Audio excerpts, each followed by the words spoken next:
Welcome to our international podcast, Below the Belt. We are so grateful that each and every one of you are here with us. We trust that you're off to a great start halfway through this new day, but nonetheless, if you're not off to a running start already, you have not hit the ground running, we trust that you have hit the ground running, folks. Coming up, we have the one and only, the original 10 chairman, Mr. Deron Adams, and we're going to be talking about local government and some of what is happening in the region there, Region 10. And if you know your geography, then you know that Region 10 houses the township of Linden, and that is my born town. It is my born town, people. That is my born town. So good to have each and every one of you here with us. That is my Barn Tongue people. And so Darren Adams is going to be coming through and talking to us again about what's happening at his end in the region. And as you know, the local government commission, because it's an RDC, it's a regional democratic council that overlooks what's happening there in Region 10. The Local Government Commission has responsibility for that supervisory function, and also the Ministry of Local Government under the installed Minister Nigel Damlal also, folks. So we're going to have Darren with us in just a little bit. But folks, what is happening with you guys? What's happening with you guys? That's what we want to know. What's happening with you guys? I'm so looking forward to talking to Darren. I haven't talked to him in a little bit, in a little while. Folks, them Tomb Raiders are out. Y'all see Rihanna on the international stage, on the real stage. Well, really getting on bad, people. Really getting on bad. Really getting on real bad. And we can come to that just in a second. But how are you folks doing? Wendy Roland, we see you. Edward Gonzalez, we see you, Edward, and Pauline Austin, we see you. All the Austins out here. Shivani, we see you, Shivani. Dawn Raymond, we see you too. Shivani Ford, we see you, Shivani. And we see Stacy Mattis. Vashti Magnot is here, joining out of Canada, folks. And we could not ask for a better person than Vashti Magnot. Really good to have so many of you wonderful people with us today. Really, really good to have all of you wonderful, beautiful people with us today. And guys, so looking forward to having you guys with us for discussion today. Well, what's happening where you guys are? Let us know. Patricia, Sandra Baptiste, good to see you. Baptiste, Pamela Kelman Bradford, how are you doing? Is it Sia Rebel? Oh, you got all these people here. Sia, how you doing? Cia, is that how it's pronounced? Sia Rebel. Good to see you, Sia. Elizabeth Norine is listening and watching at us from Sparkle City, where it's sunny. She says it's sunny but cold. It's sunny but cold. Well, we advise you, Elizabeth, to try to stay as warm as you can. Paulette Hicks, where there, Paulette? Good to see you. Good to see you, Paulette. I see Claire Belfield is here, and Suzanne Panerio. Suzanne, good to see you. Good to see you. Cecile Ogle is here as well. All these fancy name people. Is it Agati? Yep, Agati is here as well. Roxanne Odessa Jacobs here too. This is Agati Costello Edwards. Good to see you, Agati Costello. Maggie Hart is here as well. Well, when you have a name like Hart, you gotta got a big heart. We see also joining us. Yes, Paulette Hicks is joining us from Brooklyn, New York. Folks, we want to know how the weather is where you are there. That's what we want to know, how the weather is, how the weather be. Good to see each and every one of you here with us. And we hope that even if the weather is not fine, you are making where you are fine. Elizabeth says it's cold where she is there in Sparkle City, South Carolina. But she says it's a sunny outside. Sunny outside, but cold. I know if I'd rather one or the other. Sunny or cold. I want it just in between, folks, with weather.com at our end, where we broadcast our international podcast from the national capital city of Georgetown, Guyana, where we are, folks.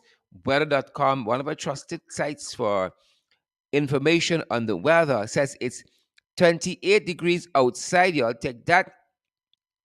But it feels like 32. It's 28 degrees outside, peoples. But it feels like 32 degrees.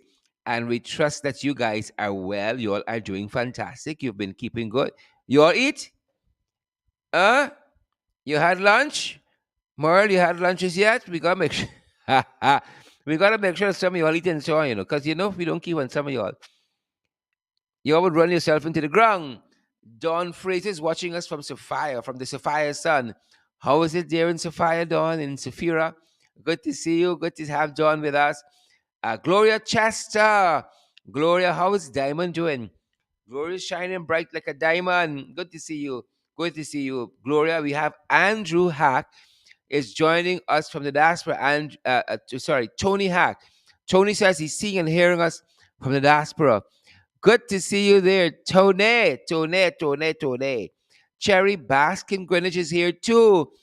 Cherry, how are you doing? We got Charlotte Morris, we got Charlene Deuce Attendry, Rhonda Ferguson. How are you doing? Good to see you, Rhonda. Good to see you, Rhonda. All the other folks who are joining us, it is our privilege to have each and every one of you here with us. And guys, we'd have it no other way. We would have it no other way. Good to see each and every one of you.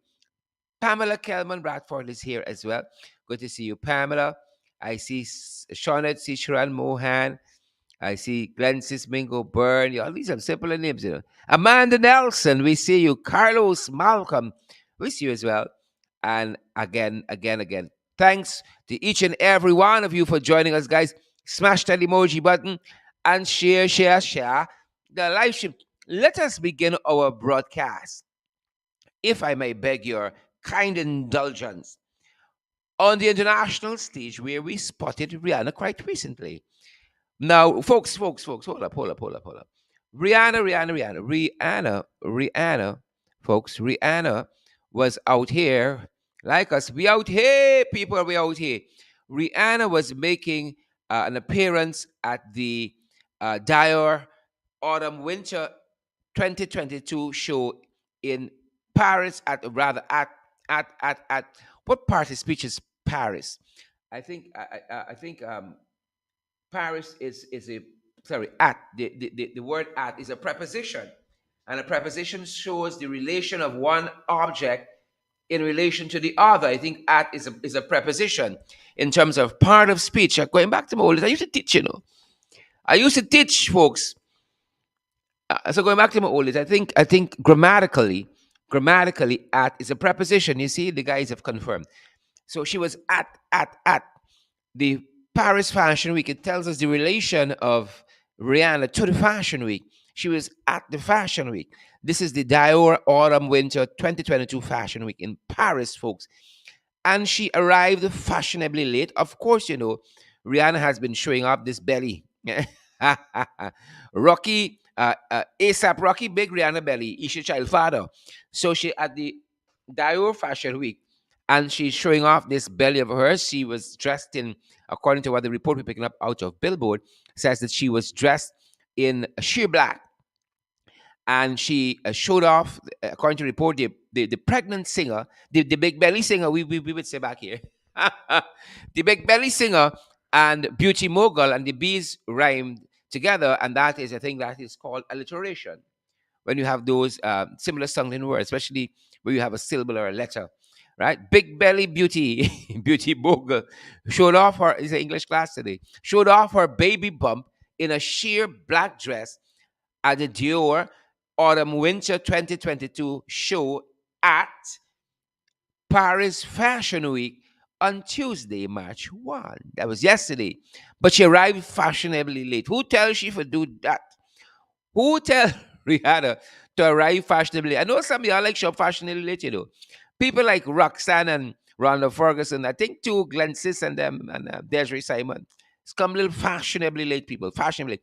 So, Keith Evans, you come late. You come late too. Keith Evans now saying good day. We're 9 minutes into the program. Keith Evans fashionably late as well. We like to shop sometimes fashionably. I don't like to be late. Fashionably late to make an entrance. And so one of the reporters there who was covering this Dior Autumn Winter 2022 show at Paris Fashion Week decided that they were going to remind Ria. remind Riri that she was going to be, that she was fashionably late.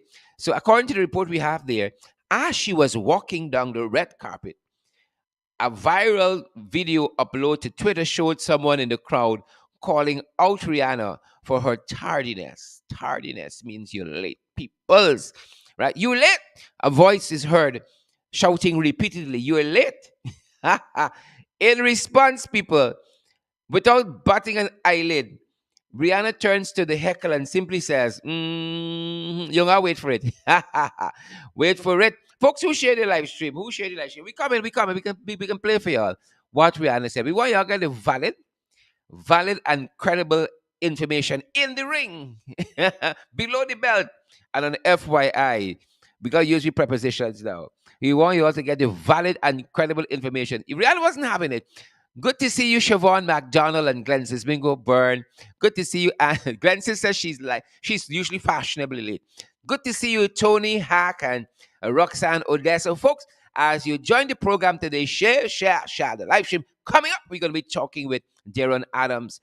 Coming up, we're going to be talking with Darren Adams, the chairman of Region 10, doing some fantastic work there on the ground. And we're going to catch up with him. Yesterday, we talked to the mayor of Georgetown, the Lord Mayor, his worship, Ubraj Narayan. Today, we're talking to the Lord Chairman, his worship, Darren Adams. That's coming up, folks. So back to this story. We there. We on the red carpet. Folks, we there on the red carpet at this Dior Autumn Winter 2020 show in Paris, or at the Paris Fashion Week, where Rihanna came fashionably late. That's what we're telling you, she come late. And, a reporter out there tried calling Rihanna out for her lateness. Melissa Richards, you come late too. Melissa Richards, you come late too. Good. But we ain't calling you out. We want the same thing that happened to the reporter happen to you. So here is Rihanna, guys. Here is Rihanna reacting to someone telling her that she was late. You gotta listen carefully now. Listen carefully. Listen carefully, so you will hear. Listen carefully, folks.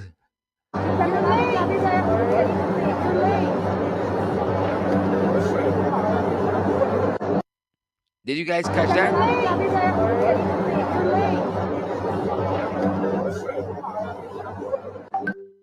We can hear it, but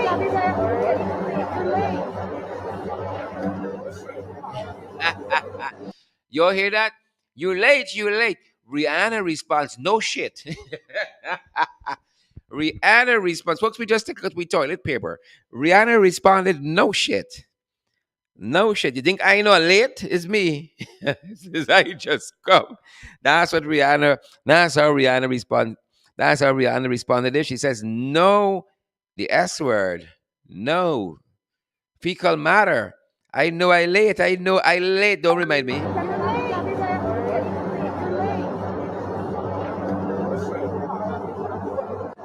Yep. You're late. You're late. You're late.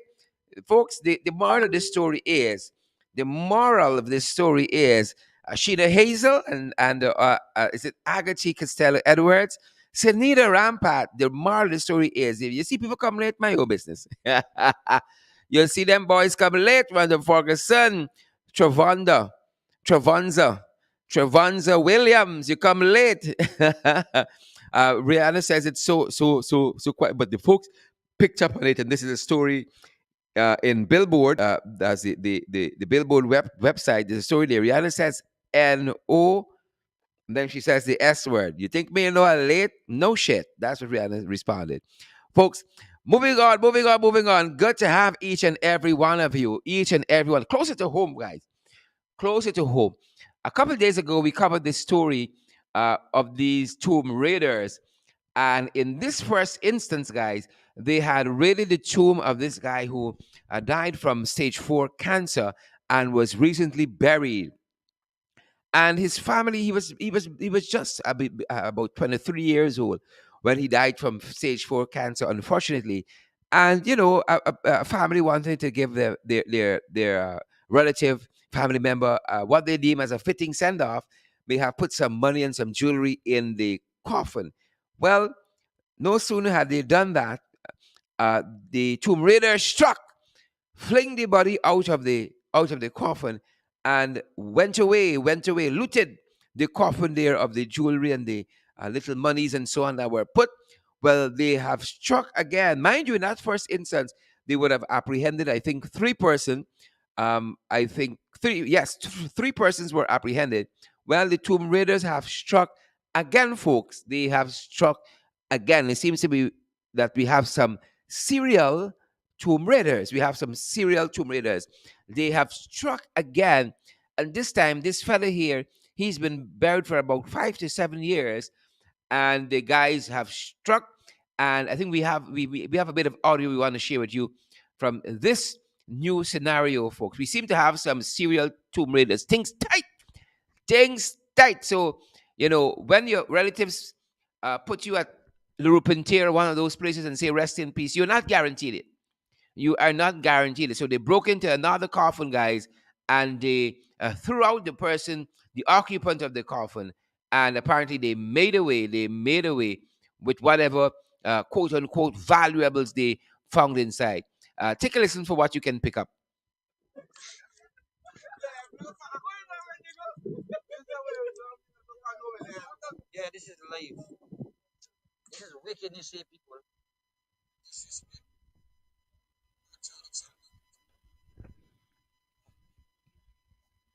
Yep.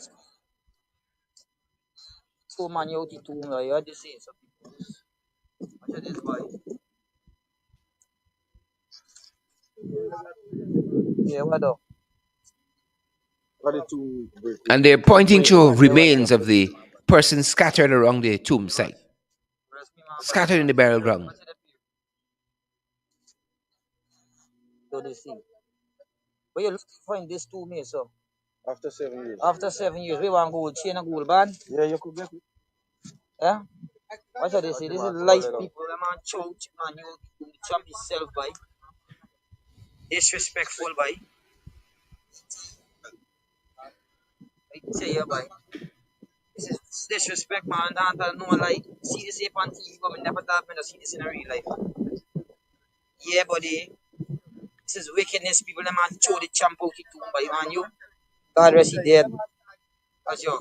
The name is given as one Manu.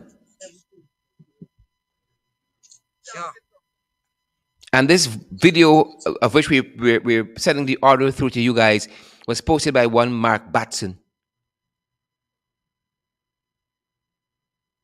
And they're showing just the video shows how the parts of the bodies is scattered, litters the burial ground.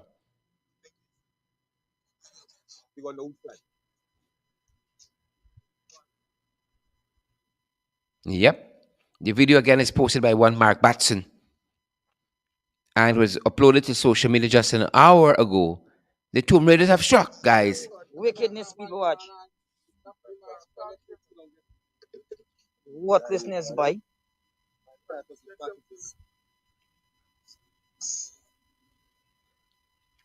And these are some of his relatives are around the graveside there, along with police.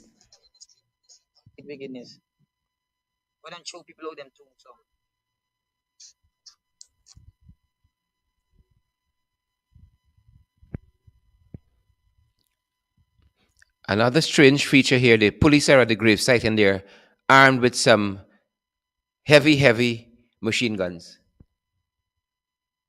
I guess they prepared for anything. If people can rob the dead, I guess you got to be prepared for anything. And they're just showing some images now of the burial ground. And again, the parts of the body of who has been identified as Manu, Mark Batson identified this person as Manu, scattered there around the burial ground and around the burial site where the relatives would have interred this body. The Tomb Raiders have struck people, and again, when you're interred and they say rest in peace, there are no guarantees, apparently. There are no guarantees. Things like Hula Lafferman Rubens and Marcia Iran, you see them guys coming, they're selling you gold and so on. You don't know where they get it from. Could be dead people gold and you get some perfume, you see a man on the street corner selling, you don't know where they get it from. So they have struck. They didn't tell us which cemetery they're in, but this is locally in Guyana. The Tomb Raiders have struck. And again, this seems to be a new feature of people breaking into tombs. I mean, there's nothing new really in this country, but we haven't heard about this for a little while. But them boys have gone back into this area. Things are tight. Gordon Smith and Carl and Beverly, so glad to have you guys here. I see Pauline Austin is here as well, and we have Roxanne Aaron. And again, Eula Lafferman Rubens is here too, guys. Welcome, welcome, welcome. We're going to be talking with the Region 10 regional chairman in just a minute or so about the challenges and the changes and challenges at local government. And we know this has been brought into the spotlight recently as, the local government authorities and these municipalities and regional bodies have not been working as unified and as they should. And we're going to be talking with Darren Adams, the regional chairman, the abled regional chairman of region number 10, about some of what is happening where he is. And Darren is going to be joining us in just a little bit, folks. And we want to ask you guys to stay tuned for that as we talk with Darren. As we talk with him, stay tuned for that. Right? But good to see so many of you. I see Alicia Thomas is here with us. I see Carol, is it Hertzan is here with us too. We see Stacy Mattis is here too, and Shalon Kingston. Guys, we are so grateful to have each and every one of you with us. And folks are asking, what really happened to Guyana? Folks, and as Shalon Kingston asks, what really happened to Guyana? Let me brief you to some additional information as you guys are there. Right? As you guys are there, let me brief you to some additional information. So it has brought to our attention that bids apparently were open for the construction of some bridges in a particular area. And I'm coming back to it so that I can get the information clearly for you. Apparently, bids rather were opened for the rehabilitation of several bridges at Garden of Eden, Chateau Margaux, Cemetery Road, and Bedford Wacton. Several bids were open for this area, and we're happy. We're happy, and several persons applied. And now this is construction work, folks. Bridges have to be built. This is construction work that got to be undertaken. And a number of persons responded. Folks, who's sharing the live stream? Who's going to smash that emoji button for us so that persons get the valid and credible information?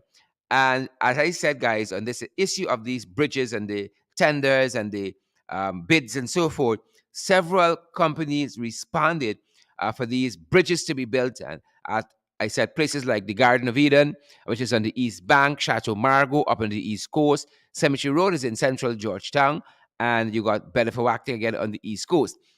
These bridges need to be built, rehabilitation needs to be done, and so here time is stretching, applied for these bridges infrastructure work to be done. Well, it's the name of some of these companies that have raised some eyebrows. Is the name the NAME of some of these companies that have raised some eyebrow. I'm going to call some of them out for you. And let's see if your eyebrows are raised as well. We're going to call out some of the names of the companies that bid, right? And see if 1 second.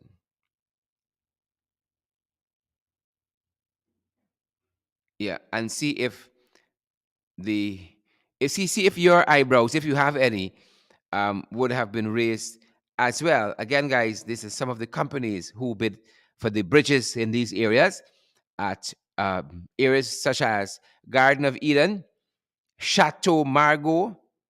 Yep, that's one of them. In addition to that,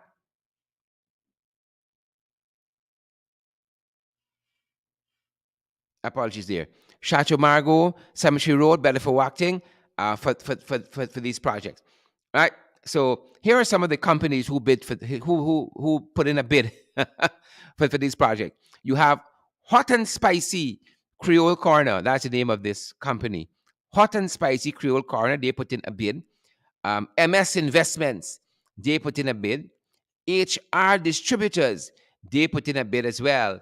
D and G Foods, they put in a bid too. You had Restro, is it Restro?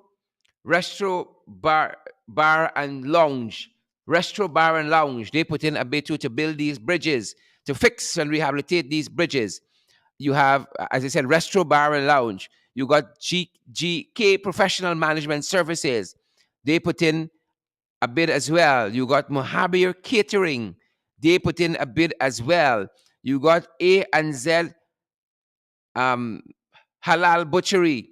A and Z Halal Butchery. They put in a bid as well. And then you got Juniors Barbecue, Juniors BBQ, Barbecue and Burgers. They put in a bid as well. And mind you, again, according to the report, a total of 30 contractors have submitted bids for the rehabilitation and construction of bridges at Garden of Eden, Chateau Margaux, Cemetery Road, and Better for Acting. These companies, Hot and Spicy, MS Investments, HR Distributors, D&G Foods, Restro Bar and Lounge, GK Professional Management Services, Mojave Catering, A and Z Halal Butchery, Junior Barbecue and Burgers. I hope this might be a little something.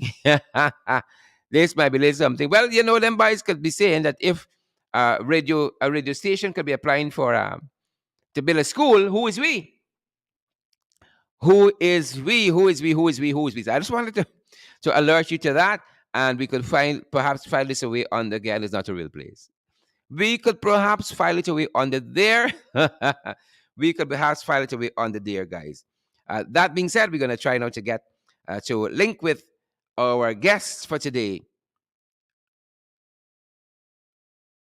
All right, we're gonna try to link with our guests for today, Mr.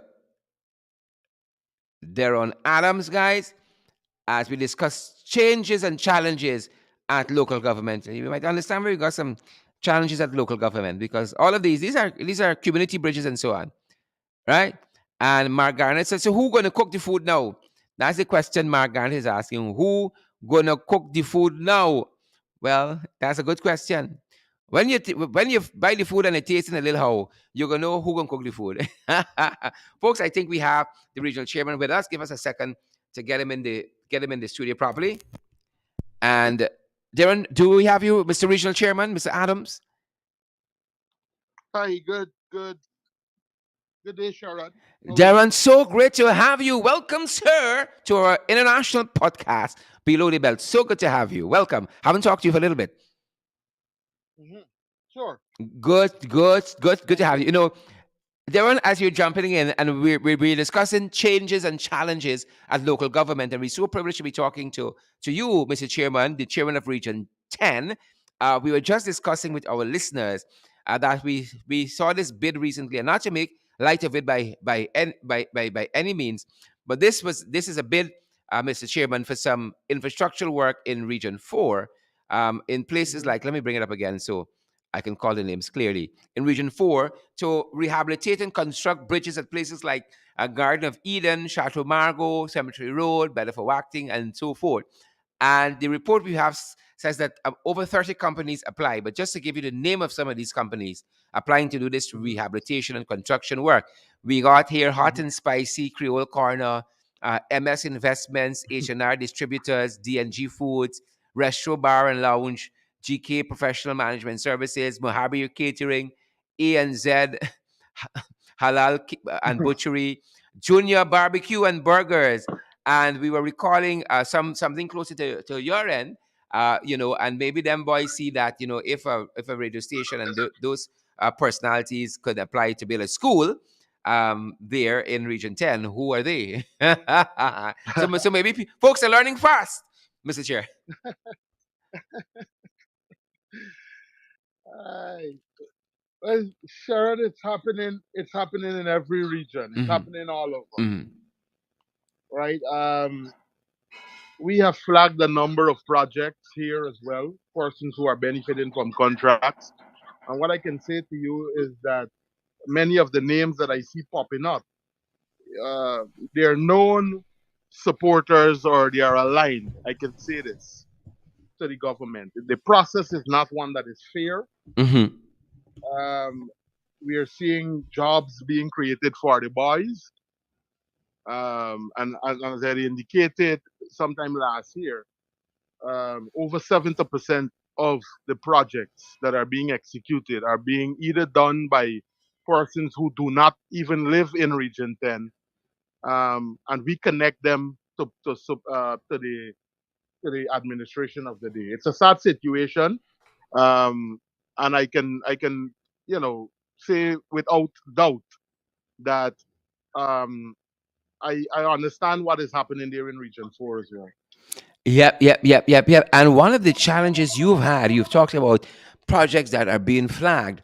One of the challenges you've had is the quality of the execution, Yeah, because quite recently on this very program, we were talking about, as we were discussing the national budget and them talking about the monies they're giving for infrastructure. It sounds nice on paper, yeah, but in actuality, there was among the projects that you guys flagged there for substandard work is one in which correct. a road had washed away. I think it was in Silver Tongue or Silver City. Yeah, yeah. Silvertown. Silver Tongue. They had just finished Yeah, and building part of that road and the drainage network and so on. And the whole thing yeah, just collapsed. yeah. And despite we flagged all of these projects, and that's only one, by the way, we have seen that this very contractor went on to receive about 4 or 5 more projects, millions of Wow. dollars, right? So Wow. there's clearly no disregard for, um, holding people accountable. We're told that there is no system in place to blacklist contractors when they default. And our concern remain that we want to preserve the structural integrity of any project that is being executed. What the council did, at least at the RDC level, very early in 2020, we moved the motion, for example, that all roads being constructed must be fitted with accompanying drains. Hmm. Now, this year we made a submission for over 30 roads. You know how many we got on the capital? About seven. Wow. And two drains to be completed in the region on the capital. Two. Why do you think that is so? I think you've articulated it, but want you to deal with it head on. Why do you think this is so? So I understand what is happening. It places us between a rock and a hard place. And I believe if if central government, for example, would stick to allowing the subcommittees of the RDC who would have met and would have outlined clearly, and they would have acted upon the advice given by the RDC rather than embed themselves and identify projects that they want in specific communities. Not that they have any stronghold here really in Region 10, but the very few communities, the very few people who are sympathizers, who are supporters of them, are benefiting, and the average person, is just left with nothing. And it's a sad situation.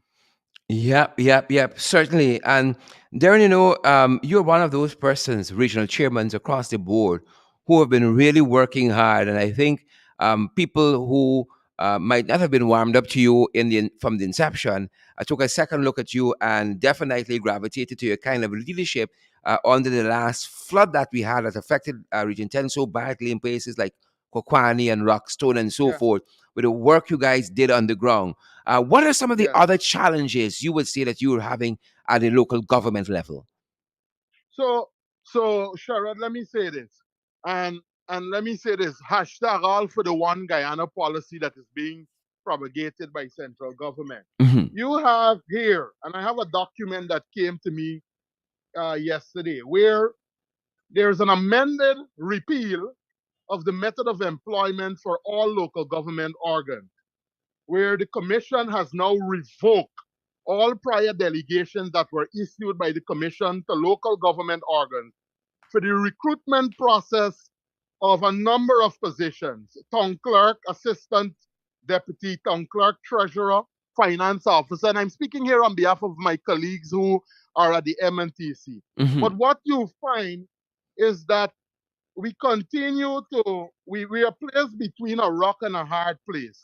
What we are seeing is that the RDC and the MNTC are not being given the opportunity to function independently, like occurred between the period 2015 to 2020. Mm-hmm. We are seeing central government largely ignoring the representation made by the elected component of the council, and they are determining the priorities for the region and the municipality. So if we did our consultation, for example, and the agriculture department said, listen, we need a brand new vehicle so that we can have extension officers visit farmers who are affected by the flood. We can ensure that they get technical support. They respond and say, no, remove that vehicle because we don't want to empower Region 10. We don't want to ensure that there is food security here. We started our farmers market day.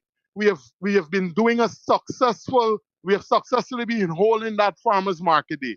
We got word that the support that we would have normally requested, that the officer has been told that he will no longer be able to give that support. These are things like setting up tents on the tarmac so that farmers can bring out their produce.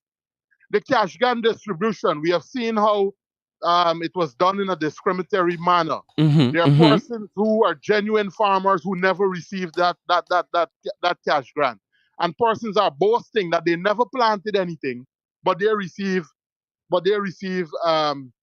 the cash grant. We made representation for a new RDC building, Sherrod. I don't even want to send you the pictures that came to my office of what is happening in the RDC office here because it was filth floating up on the ground floor where the finance department is. But Wow. guess what? The RDC building was removed from the budget without any justification. Um, there are many other instances that I can the board of guardians. We requested in the budget monies for uh, to assist persons that are suffering with mental health issues. We were told to remove that from the budget. And so, out of concern, because many persons are suffering from mental health issues, we were able to secure funding from an international agency, Safe Guyana, who I must commend. And we partnered with the US Embassy and we were able to pull off that project with no support from the government. Sad, all for the One Guyana policy that is being promoted. You know, Mr. Chairman, and folks who are now joining us, we're privileged to be joined today by the Region 10 Regional Chairman, Mr. Darren Adams, who is doing fantastic, phenomenal work in the region with meager and little resources on behalf of central government. You mentioned something just now, the regional farmers market, and I think that Region 10 was the first region to really truly grab hold of this concept whereby things tight in the country, everybody knows that, but whereby the small man, you got a little cash crop garden home, you can make something on the side if you're producing a surplus for your house by bringing it to the regional farmers market. But I see like them by Steve the idea, I see this is now being Yes, pushed at yes, the national level. They're on like yes, them by yep, Steve yep, ideas. yep. Talk to Yep, us. they did. Listen, recognizing when the Ninth Council took over, Sherrod, Hmm. I know that agriculture holds great potential. It to create jobs. I came into office along with the councillor, and we never wanted to go to the agriculture sector through the traditional lens. We wanted to one ensure we had a robust market day, ensure that we incorporated ICT with agriculture. We did training sessions. Are you and you know what is sad is that for 2022 they removed the agriculture budget from under the office of the regional chairman. They slashed the funds that was allocated in an attempt to stifle this region. Now we import close to 70% of our food. With the limited resources, we were still able to set a committee up in place that farmers are now able to bring out their produce and they're Hmm. able to come to the tarmac. At the last market day, we observed that many of the farmers who are aligned to a particular community that would normally come out, apparently they were instructed now not to support the market day, right? So even when it comes to food security and empowering Wow. people, you're having an issue, you're being targeted, you're being placed between a rock and a hard place. Wow. But nevertheless, we will continue. We have we have developed and we have created what is called the Regional Economic Advancement Partnership. And what I can say to you is if central government wants to deny the people of Region 10 access to resources and funding for projects, we will ensure that we connect with our partners in the US, in the diaspora, and other places. But under my watch, every project that we intended to do, the vision of the ninth RDC Council will be executed with or without the input of central government. And Darren, I'm happy to hear you say that. And if people want to tee for your project ideas, maybe they say that that imitation is the highest form of flattery. So kudos to you for bringing that initiative on board in the first place. And them boys now gone with it, trying to push it Yeah, nationally. Kudos to you on that front. But I'm happy to hear you mention as well the economic side of it, because we have seen they have given monies in several regions. They have given monies in several regions through the regional budget. But even when they have given some regions that are the stronghold of APNU AFC, they have given minimal in relation to the other regions that they've given money to. And we see in particular with Region 4, they have actually yeah, give less than they gave last year, yeah, even though they have this biggest budget ever with the regional budgets. yeah. Well, well, Sharad, what persons need to understand is that the government of the day continues to target those regions that the coalition wants strategically and intentionally. We are aware of that. Um, we have seen Region 10, for example, receiving an increase of what, 500,000.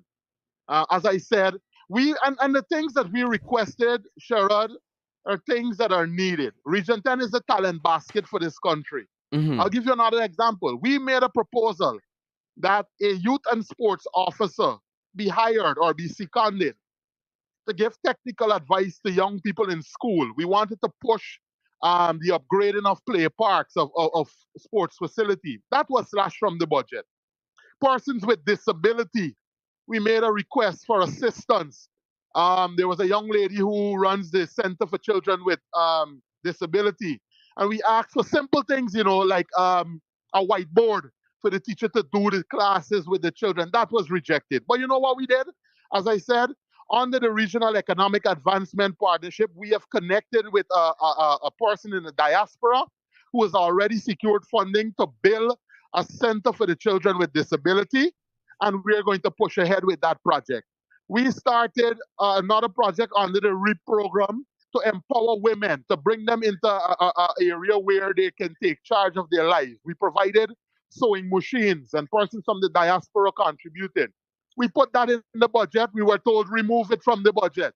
But again, we have our supporters and friends in the diaspora who very soon we will start the construction of that facility and we will deliver a mini factory to the people of Region 10.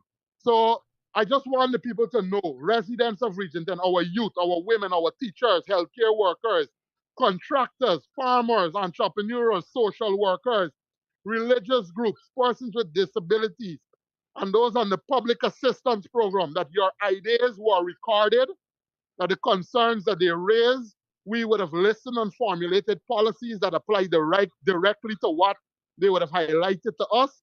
We transmitted all of this to the government and it was rejected. In the greater part, it was rejected. They will come and they will say that the budget is XYZ. But trust me, the people on the ground are not feeling the budget because the goods and services that are being provided to the RDC are being done in a discriminatory manner. You have people from the East Coast come in and build a bridge.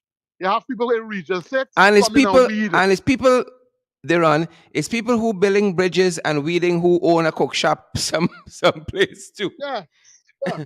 So they might never have And any experience in bridge building or weeding.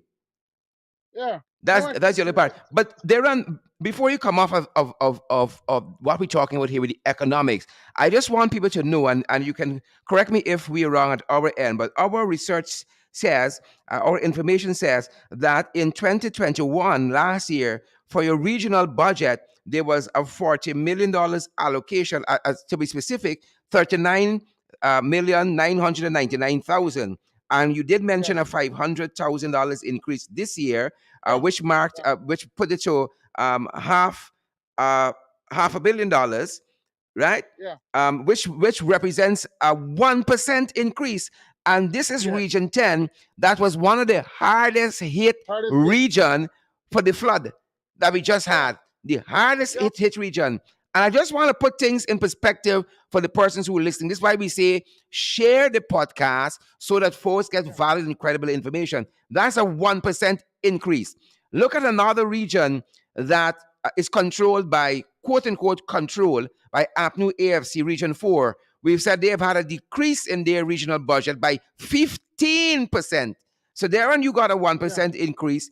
Region Yes. 4, Mr. Daniel Siram, he's the regional chairman for Region 4. They have had a 15% decrease in their budget. Region 7, that is also controlled by APNU AFC, they have had an increase in their budget by 2%. In comparison to Region 8, that has had a 3% increase in their budget. Region 6, a 7% increase in their budget. Region 5, a 32% increase in their budget. Region 3, a 10% increase in their budget. Region 2, 14% increase in their budget. Region 1, a 6% increase. People, I hope you are hearing me. Yes. Regional Chairman Adams. So, Sharon, you're correct. You're right. We received an increase of 500,000. This is after Region 10 was being hit, was the hardest hit region in terms of the flood. I went into Kokwani. And what I want you to know, and I want the people of Kokwani to hear me clearly, instructions apparently came from central government that no flag raising ceremony should occur at both Aichuni and Kokwani. They pulled the funding for us from those two communities. Mm-hmm. And I said to them, not under my watch. And we reached out to the private sector and we secured funding. And I went into Kokwani and we were able to hold the flag raising ceremony at Kokwani and Fantastic. Aichuni. Fantastic. This region should not be shortchanged of resources when you are preaching about one Guyana. Correct, we would correct. have saw we would have seen a trajectory path for progress over the life of the 2015 to 2020. And the proposed budget for 2022 that we submitted, and that was slashed. I can now say to you that we predict it will definitely cause massive hemorrhaging in the system. It falls short in many ways because of these actions taken by central government. Programs to empower youths across the region has been cut. Little or no sufficient emphasis has been placed on empowering young people. ICT training programs have been defunded. We propose Wow. training for youths to prepare them for the possible opportunities. They boast of the call center. Let them tell you how many young people would have walked off because they only received $2,000 as salary, right? Wow. The welfare and gender affairs. Can you believe this? Working for a whole entire month and receiving $2,000. And this is the government that boasts on co-invest that they are bringing jobs to the region. Welfare and Gender Affairs Committee. They told us to set up a welfare and gender affairs committee. When we requested funding, it was slashed.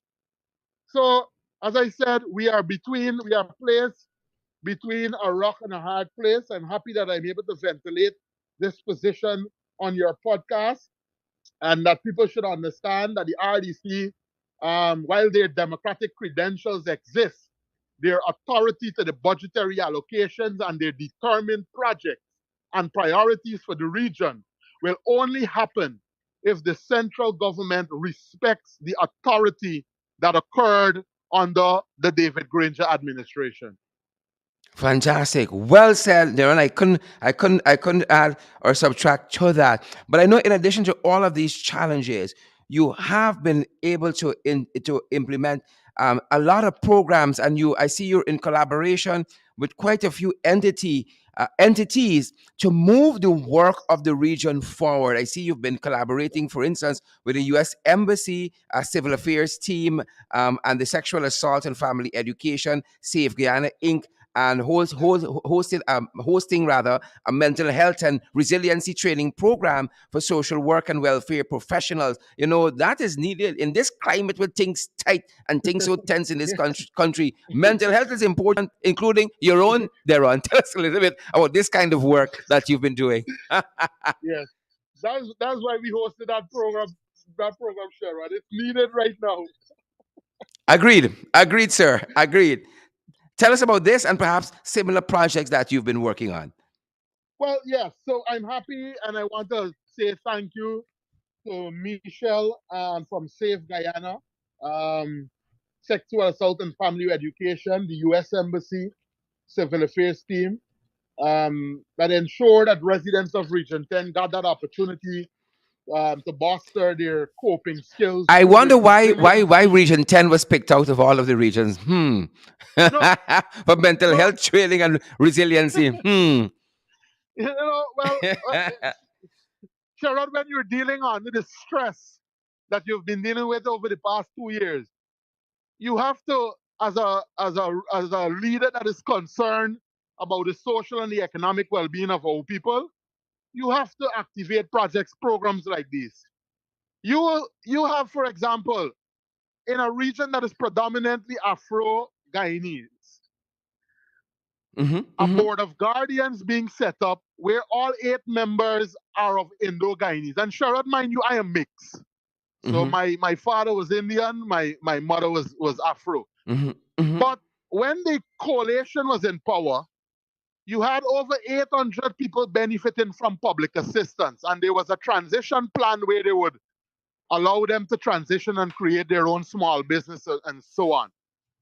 6 months into this administration taking office, what they did is started to shelve off innocent women with no clear plan of transition for these women for them to sustain or continue on their journey. So from 800 of persons, 800 who are on the public assistance program, their plan was to take off people. But what we understand they're doing now is replacing those people with cronies and people who are not even genuinely in need of public assistance. Hmm. Hmm. And so they are targeting communities that support the coalition. You look at the cash grant distribution, another example. That's why we need a mental health program. You go to communities that they have their little supporters, they're given the cash grant without any form of ID or anything. But when they go to communities that they know are a lot of Afro Guyanese are in, you have to show title for the land, you gotta show ID card, you gotta show TIN, all kind of thing you gotta show. Forget the 25,000. Yep. And I see Councillor Norris King says Norris Corbin King says, them one pressure we, but we strong Yeah, bad. yeah, he's right. He's right. And I say that Region 10 has been receiving the blunt of it. You had a situation, Sherrod, under the coalition, we would have renovated a property called the Darfolk Home, where our senior citizens go there, they play their games, they have their luncheon, they interact with the other colleagues. This government attempted to take over the Darfur home to convert it into a quarantine facility. What? Throw the people craft out, dismantle everything that the people had. And it only as a result of the people standing up what we were able to, force them out from that position that they wanted to take there. But this is the disrespect that is occurring here in Region 10. Wow. Wow. Right? That's all I can We say. Wow. we have we have and I want people to know that despite all of the challenges that the office of the regional chairman and your councils will find innovative ways to connect with our people. In the 2022 budget, Sharon, we made a request for a vehicle for the office of the regional chairman and for the vice chairman who has to service Kokwani. Hmm. Vehicles came for everybody else. Vehicles came for the REO, the RHO. If you see, man, all the other departments, but they denied the office of the regional chairman of vehicle and the vice chairman, who has to go to Kokwani, by the way, and come out on that road. But they're all driving around with fancy vehicles. But the head of the region, because it's a coalition region that won it, coalition won here, we have been denied access of vehicles so that we can access communities. But nevertheless, communities will see us. We will find the resources to interact with them. But that is what has been happening here. And I understand from you saying that, Jaron, why you prefaced your contribution here today with this one Guyana thing that the administration, I don't want to say the administration often talks about. Why you preface your contribution here with that. And I really want to say that in spite of all of these challenges, uh, regional chairman, you have been finding a way forward, because we noted this, and that in your Republic Day address, Yeah, you talked about some of the successes and some of the lighter moments in the region. You talked about the folks who have been, keeping the flag of the region flying high, like Miss McCalmont, who placed third in this year's, I think, is it the match, yes, the match queen pageant. You've been talking about those other persons in sports and so forth, who have been really keeping the region's flag flying. yes, correct. So, and that is why we took a position. As I mentioned to you, Region 10 is a talent basket. And we have to honor our our athletes, whether they're in Kokwani, the young lady from Ichuni that did well in our exam, because we believe that the rural areas should have equal opportunities. And in my presentation there, I encourage the central government that despite all the challenges, and even with the team that they presented from us, resolute in building our one Guyana. And I said to them, as we celebrate the anniversary, I encourage us all to not be swayed from the course of securing true and equitable development for our people all across Guyana in the years to come. We must benefit and benefit equitably from the patrimony that the government holds in trust for all Guyanese. And so, through their elected representatives, and sometimes in spite of them, we must all continue ensure that the rural areas and the riverine communities are not forgotten in favor of the urban areas, and that the riverine communities' needs, while it's different to those of the coastland, they must be provided for nonetheless. And so the people at Rivers View, I know the challenges that you're facing there, where the Tushao is taken. She's the treasurer, she's the executing officer, she's the chairperson, and she has locked out everybody. I hear you. I know of the concerns in the Asukebo River. I know of the concerns at Rockstone. I know of the concerns in Kokwani that the people there would have highlighted to us. And rest assured that we are making representation here for you. I know I observed when I came out, Charles Ramson Jr., the Minister of Culture, Youth and Sports, ran in there. But I want him to know that the people are asking that he completes the basketball court, Mm-hmm. the Mm-hmm. washroom facility, that the quality of work that is being done in the Kokwani Hospital, the substandard work, that they improve on that they complete the teachers' hostel fence that has been broken down for a year or more, right? That they pave the roads there in Kokwani Park. We started work there. That they put systems in place from now that the Kokwani children will be able to be accommodated when the hostel at the Linden Technical Institute is completed. Those are the concerns we want you to address. Deliver STEM and ICT um, hubs to Kokwani. Make sure that the community has ICT training sessions. Provide the resources, not slash it from my budget, but you don't have no clear plan in place for transition for persons who participated in these training sessions between 2018 or as of recent. You must have a plan in place for continuity for these programs. That is what I want them to focus on. Indeed, indeed.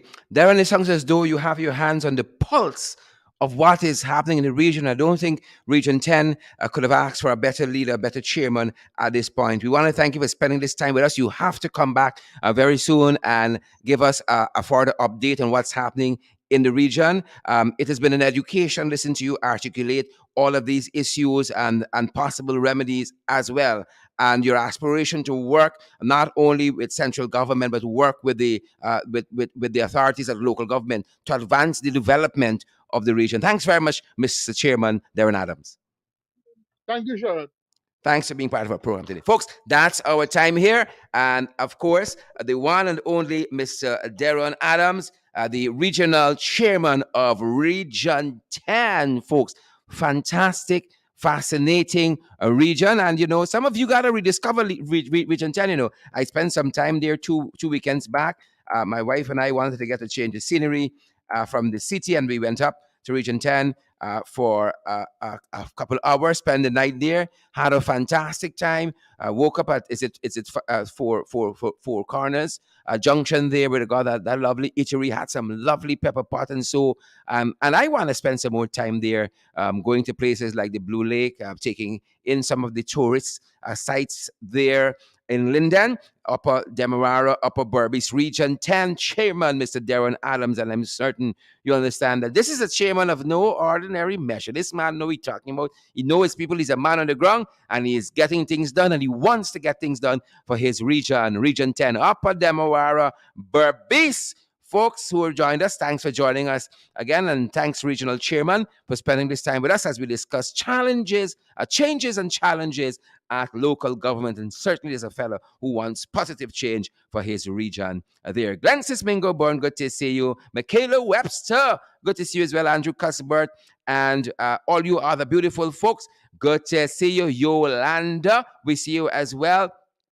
Guys, if you don't drop your name, we won't know that you guys are here. And to give you a shout out, come on board and partner with us so we can keep growing these programs from strength to strength. Guys, all of these programs are a work in progress. We ain't done yet, we still tweaking, and we got some other ideas too to bring on board. But thank you guys for joining us. Come on board, come on board, come on board, come on board, and partner with us so that we can do more of these programs. Thanks for joining us, guys. Come on board. We're available via Cash App. We're available via the Cash App. We're available via Zelle. We're available via MoneyGram, Western Union. We're available via MMG and PayPal. You want to know how you can contribute to our programs financially? You can WhatsApp 627-6963. We're going to be happy to let you know. 627-6963. It's the second day of March, folks. We are fired up and ready to go. Pace and power in 2022. That's our time. That's our program, folks. Bunny Allison, we see you there. Bunny Dion Gravesand, we see you as well. Folks, drop a comment so we can say hi. Just say hi or just say bye so we can give you a shout out. Quick shout out as we go. Thanks for joining our international podcast. Below the bet, who vex, who vex, lose, being concerned. Good to see each and every one of you, folks. That's our time today. Stay safe, guys. Stay safe. Karen Clark, we see you, Karen. John, we see you, John. We see you, John. Good to see you there. Folks, drop a quick comment now, man, so we can give you guys a quick shout out. Some of y'all too slow on the draw. 1, 2, 3, here we go. Friedel Clark, good to see you, Friedel Clark. Friedel, Gordon Smith, we see you there. Sandra Hanover, Annie Sandra Hanover, good to see you. Chisel Chipper, how you doing? Good to see you, Chisel. Good to see you. Big up, Chisel Chipper. Paulette Devonish, how you doing? Rhonda Jackson, good to see you, Rhonda. Keith Evans, good to see you as well, guys. Have a safe rest of the day. See you guys in the ring at 8. Maxine Monroe, good to see you, Maxine. Paulette Devonish, Glensis Mingo Byrne, Hulda Thomas, good to see you, Hulda. John says he's from Linden, but he's in the diaspora at the moment. John, thanks for joining us. Faye Hart, good to see you, Faye. Faye, is it Sia Rebel or is it Sia Rebel? Good to see you, Sia. Good to see you, Sia. Good to see you there. Sanborn, boom out. Thanks for joining us, folks. That's our program today. That is we program. See you guys back in the ring at 8. So long from below the belt. Who vex loose? Stay safe, guys. Stay safe. That's our time.